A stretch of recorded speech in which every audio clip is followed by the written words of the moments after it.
الحمدللہ رب العالمین والصلاة والسلام علی سید الانبیاء والمرسلین اما بعد فاعوذ باللہ من الشیطان الرجیم بسم اللہ الرحمن الرحیم۔ فضائل نکاح کورس آج قسط نمبر 6 میں آپ کے سامنے یہ چیز بیان کی جائے گی کہ نکاح کے لیے یا منگنی کے لیے استخارہ کرنا کیسا ہے۔ کیا نکاح کے لیے استخارہ کرنا جائز ہے یا جائز نہیں ہے؟ سب سے پہلے یہ بات یاد رکھیں، کسی نئے کام کو شروع کرنے سے پہلے استخارہ کرنا چاہیے۔ استخارہ اس عمل کو کہتے ہیں کہ جس کے کرنے سے غیبی طور پر یہ بات معلوم ہو جاتی ہے کہ فلاں کام کرنے میں فائدہ ہے یا اس میں نقصان ہے۔ اگر وہ کام آپ کے لیے اچھا ہے تو استخارے کی برکت سے غیب سے اسباب پیدا ہو جاتے ہیں، اور اگر وہ کام آپ کے لیے بہتر نہیں ہے تو قدرتی طور پر انسان اس کام سے باز رہتا ہے۔ استخارہ اور شگون میں بہت بڑا فرق ہے۔ شگون جادوگروں، ستاروں سے، تیروں سے، پرندوں سے، نجومیوں سے، کاہنوں وغیرہ اور اس طرح کے دوسری چیزوں کے ذریعے اس کا حال جانا جاتا ہے، جبکہ جادوگروں، نجومیوں اور کاہنوں وغیرہ علم جاننے والوں کے پاس آگے پیش آنے والے حالات جاننے کے لیے جانا، یعنی مستقبل کی خبر جاننے کے لیے جانا، ان کی باتوں پہ یقین کرنا، یہ کفر ہے۔ اللہ کے محبوب صلی اللہ تعالیٰ علیہ وآلہ وسلم نے فرمایا، ابو داؤد شریف کی حدیث پاک ہے، جو کسی کاہن کے پاس جائے اور اس کی بات سچی سمجھے تو وہ کافر ہوا اس چیز کا، یا اس نے انکار کیا اس چیز کا جو حضرت محمد صلی اللہ تعالیٰ علیہ وآلہ وسلم پہ نازل ہوئی۔ اسی طرح ایک اور بھی فرمان ہے، اللہ کے پیارے محبوب صلی اللہ تعالیٰ علیہ وآلہ وسلم نے فرمایا، جو کسی کاہن کے پاس جائے اور اس سے کوئی غیب کی بات پوچھے تو اس کی 40 دن توبہ قبول نہ ہوگی، اور اگر کاہن کی بات پہ یقین کرے گا تو وہ کافر ہو جائے گا۔ اسی طرح فتاوی تارخانیہ میں بھی یہ بات موجود ہے کہ جو کہے کہ میں چھپی ہوئی چیزوں کو جان لیتا ہوں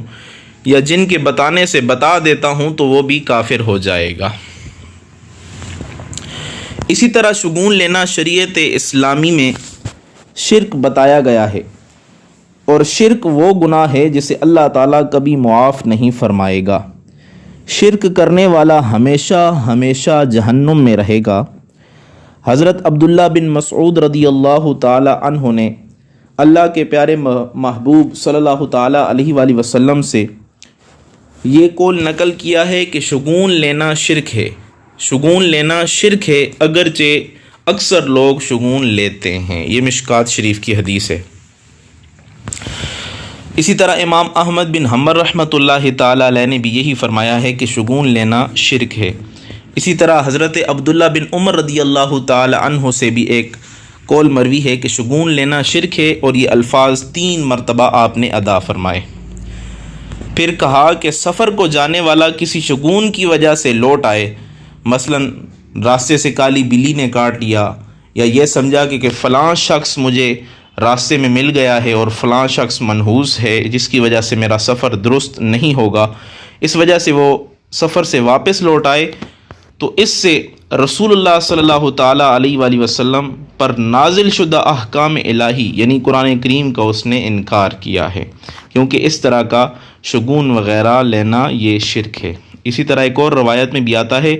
کہ جو شخص کسی شگون کی روح سے اپنا کام نہ کر سکا تو یقیناً اس نے شرک کیا ہے۔ اب یہ بات جان لینی چاہیے، شگون لینا اس لیے شرک ہے کہ اس میں کسی غیر اللہ کو مؤثر حقیقی مانا جاتا ہے۔ اگر کسی غیر اللہ کو مؤثر حقیقی نہ مانا جائے تو وہ شرک نہیں، حرام ہے۔ یاد رہے، شگون اور فعل میں بہت بڑا فرق ہے، جیسا کہ حضرت سیدنا امام طیبی رحمۃ اللہ تعالیٰ علیہ نے فعل اور شگون میں فرق بیان فرمایا ہے۔ حضرت انس رضی اللہ تعالیٰ عنہ نے حضور اکرم صلی اللہ تعالیٰ علیہ وآلہ وسلم کا یہ ارشاد بیان کیا ہے کہ چھوت اور شگون کوئی چیز نہیں، البتہ فال لینا پسندیدہ چیز ہے۔ اسی طرح صحابہ کرام نے دریافت کیا، یا رسول اللہ فال کسے کہتے ہیں؟ ارشاد فرمایا وہ اچھی بات ہے۔ اب یہاں پہ استخارے کی بات چل رہی تھی، تو استخارے میں کسی نئے کام کے شروع کرنے سے پہلے اللہ تعالیٰ سے دعا کرنا اور اس کی رضا معلوم کرنا مقصد ہوتا ہے۔ یہ سید عالم صلی اللہ تعالیٰ علیہ وآلہ وسلم کی سنت اور صحابہ کرام اور بزرگان دین کا طریقہ ہے۔ حضرت جابر بن عبداللہ رضی اللہ تعالیٰ عنہ فرماتے ہیں کہ رسول اللہ صلی اللہ تعالیٰ علیہ وآلہ وسلم ہمیں ہر کام میں استخارہ کرنے کی ایسی تلقین فرماتے تھے جیسے قرآن کی کوئی سورت سکھاتے ہیں۔ اسی طرح اللہ کے محبوب صلی اللہ تعالیٰ علیہ وآلہ وسلم نے فرمایا، اللہ تعالیٰ سے استخارہ کرنا اور اولاد آدم یعنی انسانوں کی خوش بختی ہے، یعنی یہ استخارہ کرنا اولاد آدم یعنی انسانوں کی خوش بختی ہے، اور استخارہ نہ کرنا یہ بدبختی ہے۔ تو استخارہ نئے کام کو شروع کرنے سے پہلے کرنا چاہیے، جیسے نیا کاروبار شروع کرنا ہو، یا مکان بنانا ہو، یا کچھ خریدنا ہو، یا کسی سفر پہ جانا ہو، کوئی نئی چیز خریدنا ہو وغیرہ وغیرہ، تو ان سب کاموں سے پہلے استخارہ کرنا چاہیے۔ ان سب میں نقصان ہوگا یا فائدہ، یہ جاننے کے لیے استخارے کا عمل کرنا چاہیے تاکہ اس سے علم ہو جائے۔ اب چونکہ شادی ایک ایسا کام ہے جس پر ساری زندگی کے سکون و آرام اور مسرت کا دار و مدار ہے، شریک حیات اگر نیک و پرہیزگار، محبت کرنے والا، خوش مزاج ہوگا تو زندگی خوشیوں سے بھری ہوئی ہوگی اور آنے والی نسل بھی ایک بہتر نسل ثابت ہوگی۔ لیکن اگر شریک حیات بد مزاج ہے، بدکار ہے یا بے وفا ہے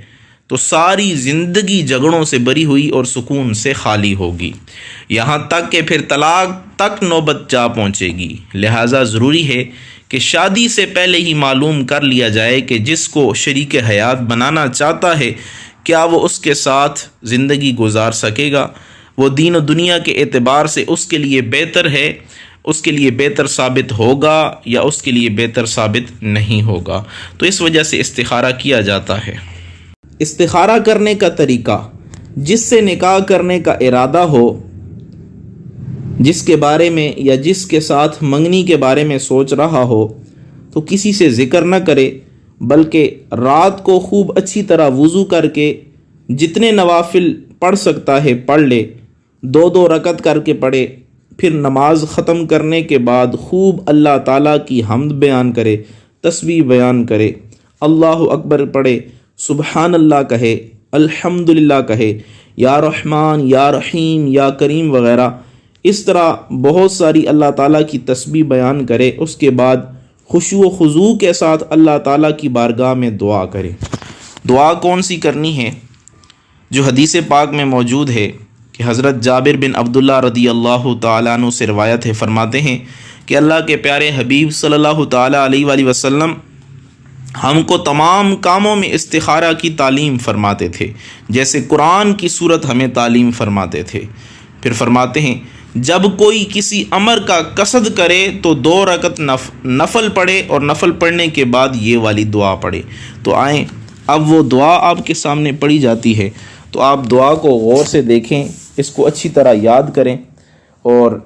جب نوافل پڑھ لیں تو اس کو بے شک دیکھ کے پڑھ لیں۔ بسم اللہ الرحمن الرحیم، اللہم انی استخیرک بعلمک واستقدرک بقدرتک واسألک من فضلک العظیم فإنک تقدر ولا اقدر وتعلم ولا اعلم وانت علام الغیوب اللہم ان کنت تعلم ان هذا الامر خیر لی فی دینی ومعاشی وعاقبت امری او قال آجل امری وآجلہ فاقدرہ لی ویسرہ لی ثم بارک لی فیہ وان کنت تعلم ان هذا الامر شر لی فی دینی ومعاشی وعاقبت امری او قال عاجل امری وآجلہ فصرفہ عنی وصرفنی عنہ وقدر لی الخیر حیث کان ثم ردنی بہ۔ اب اس دعا میں جہاں پہ ھذا الامر آیا ہے، اس میں اس لڑکے یا اس لڑکی کا نام، اس شریک حیات کا نام بھی لے سکتے ہیں، یا جو کاروبار کرنا ہے اس کاروبار کا نام بھی لے سکتے ہیں، یا کوئی بھی کام ہے تو اس کام کا یہاں پہ نام ذکر کر دیں تو اس کے بارے میں جو ہے وہ خواب میں یا اس کو اشارہ کر دیا جائے گا۔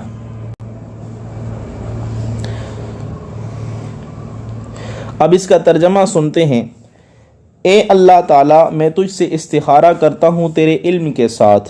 اور تیری قدرت کے ساتھ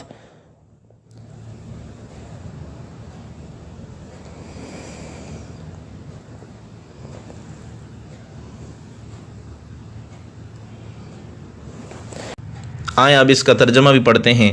اے اللہ، میں تیرے علم کے ذریعے خیر کا طالب ہوں اور تیری قدرت سے طاقت حاصل کرنا چاہتا ہوں، اور آپ کے فضل عظیم کا سائل ہوں۔ بے شک تو قدرت والا ہے اور میں قادر نہیں ہوں، میں قدرت نہیں رکھتا، اور تو علم والا ہے اور میں لا علم ہوں۔ اور اے اللہ، تو چھپی ہوئی باتوں کو یعنی غیبوں کو جاننے والا ہے، اچھی طرح واقف ہے۔ اے اللہ، اگر تیرے علم کے مطابق یہ کام، اور پھر یہاں پہ اس کام کا تصور بھی کرے یا شریک حیات کا تصور کرے کہ تیرے علم کے مطابق یہ کام میرے حق میں دینی، دنیاوی اور اخروی اعتبار سے یا فی الحال اور انجام کار کے اعتبار سے بہتر ہے تو اسے میرے لیے مقدر فرما، اور اسے میرے حق میں آسان کر کے اس میں مجھے برکت سے نواز دے۔ اور اگر تیرے علم میں یہ بات ہے کہ یہ کام یعنی تیرے علم کے مطابق، پھر یہاں پہ اس کام کا تصور کرے کہ یہ کام میرے حق میں دینی، دنیاوی اور اخروی اعتبار سے فی الحال یا انجام کے اعتبار سے برا ہے تو اس کو مجھ سے اور مجھ کو اس سے ہٹا دے یعنی دور کر دے، اور جس جانب خیر ہے وہی میرے لیے مقدر فرما،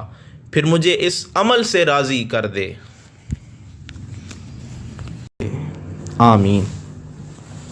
یہ تو استخارہ کا ایک طریقہ تھا۔ دوسرا طریقہ بھی ہے جو تھوڑا آسان ہے، وہ یہ ہے کہ کچھ علماء کرام نے استخارہ کرنے کا عمل اس طرح بھی فرمایا ہے کہ رات کو پہلے 2 رکعت نماز اس طرح پڑھیں کہ پہلی رکعت میں سورۃ الفاتحہ یعنی الحمدللہ رب العالمین، اس کے بعد قل یا ایھا الکافرون یعنی سورۃ الکافرون پڑھے، اور دوسری رکعت میں سورہ فاتحہ کے بعد سورہ اخلاص یعنی قل ھو اللہ احد پڑھے، اور سلام پھیر کر